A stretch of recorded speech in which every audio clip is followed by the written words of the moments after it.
So I just wanted to answer a couple of questions about life choices, soul paths, and the relationships that we kind of build and decide upon before we get here.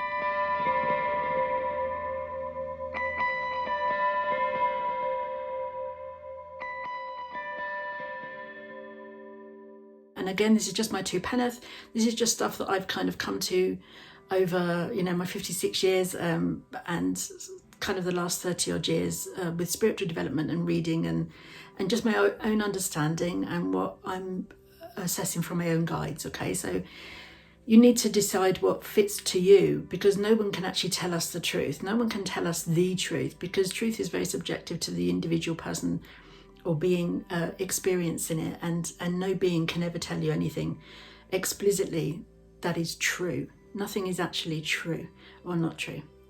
That said, mini rant already, I don't really believe that anybody, any soul, ever at any time comes here deliberately to be a mean old bastard. No, I don't. I believe that everybody comes to play the role of their best being yet. They'll do the best that they can do. I absolutely believe that there are souls that are new, that are just coming about, that are growing. And I believe souls are born or created from all sorts of spheres within the God sphere, from all different worlds within that, so they have different qualities, etc. And I believe everybody at all times on the earth is behaving to the very best of their ability. And if they could behave, I could behave better, I would. But I can't at that time. And so when someone comes along, when there's a soul that's or a person that's displaying tendencies of narcissism, or is just a real bully, or commits atrocities to others, I cannot fathom for the life of me, and it really doesn't sit well with me, and I don't believe it for a moment, that would be a plan. Unkindness would ever be in the plan. Now, here's a caveat.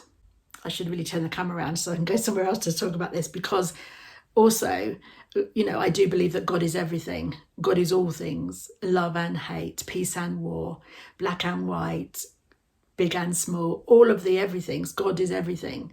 So, and then there's nothing that is not God. You can't have some bits that are and some bits that aren't. People have wanted to call it like there's God and there's the devil. No, the devil is also God.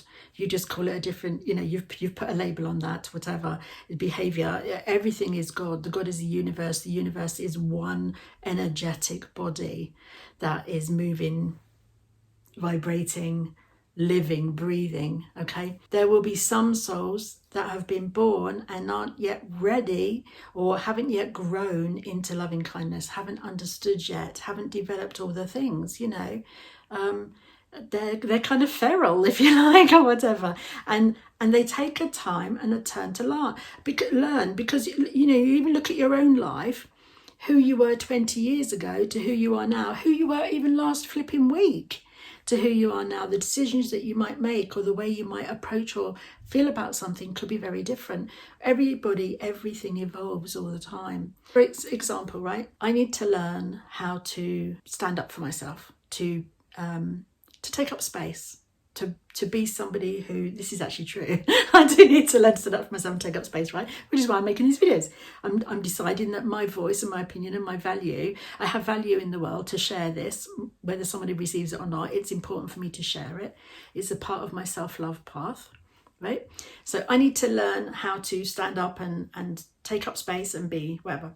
So it will be really super helpful for me if I had somebody in my sphere, whether it's a friend, a teacher, a family member, a neighbour, it could be anybody, who repeatedly tells me I'm not good enough, I'm not worth the space, my opinion doesn't count, what I say doesn't matter, or belittles me day in, day out, little tiny bits. So it would be helpful to me as a soul growing, because it will take a strength in a battle in my own being, but I'll overcome it. I'll get to a point where hopefully It's all balance, it's all playing it out, there's all nuance, there's all tiny little things that can change and slip and slide at any time because we have free will, even once we've determined what we want to do.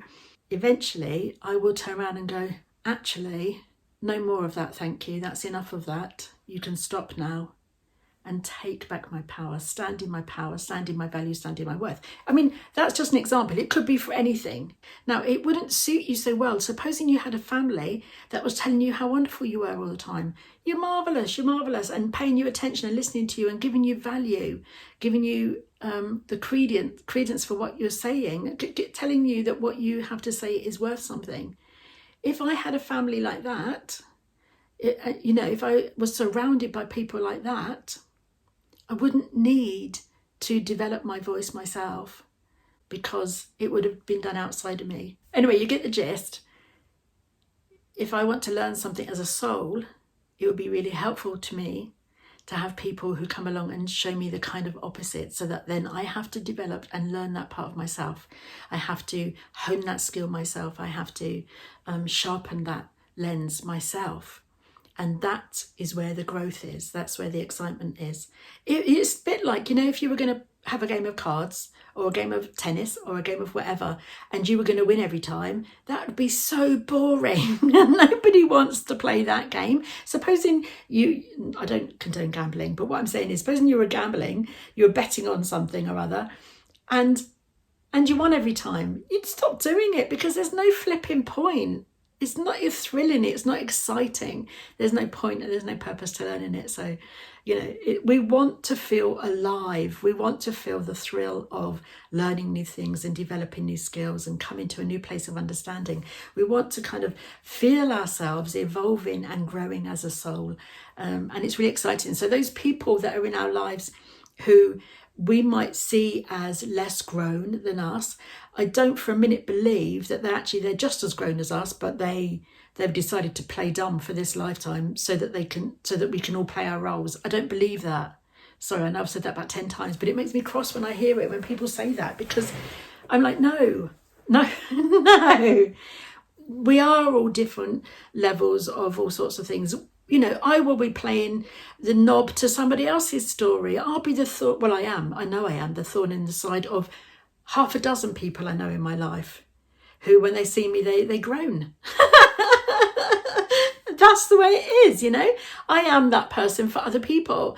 There's all different levels. I don't even know why I started this conversation. I think it was to do about that, wasn't it? You will tell me, won't you, in the comments. Does that make sense to you? Anyway, I just wanted to address that. So at the end of the day, the bottom line is we need to be grateful for everybody in our lives, because everyone is playing a really valuable and valid role. And none of us would be evolving how we want to evolve if it wasn't for all of the characters in the play. Because how boring would Peter Pan be without Captain Hook, right? Or I don't know, any of them. We want both. We want it, and we're blessed enough to keep creating new souls that are, eager and willing to play the game too. So let me know in the comments where you are with your story, how things are unfolding for you, if you think what I've said is a load of bollocks, or if you think, wow, that makes sense to me, that's logical. Let me tell you something, everything that I believe is logical. It's absolutely logical. And I know I haven't got anything to prove it. I haven't even got anything on the boardlet. But, that no one can tell me it's true or not true. And I can't tell you it's true or not true, but it's logical and it makes sense to me. And I do believe that the universe is logical. It's basic science, mate. Have a beautiful day and shine on, because the world needs your light. Ciao.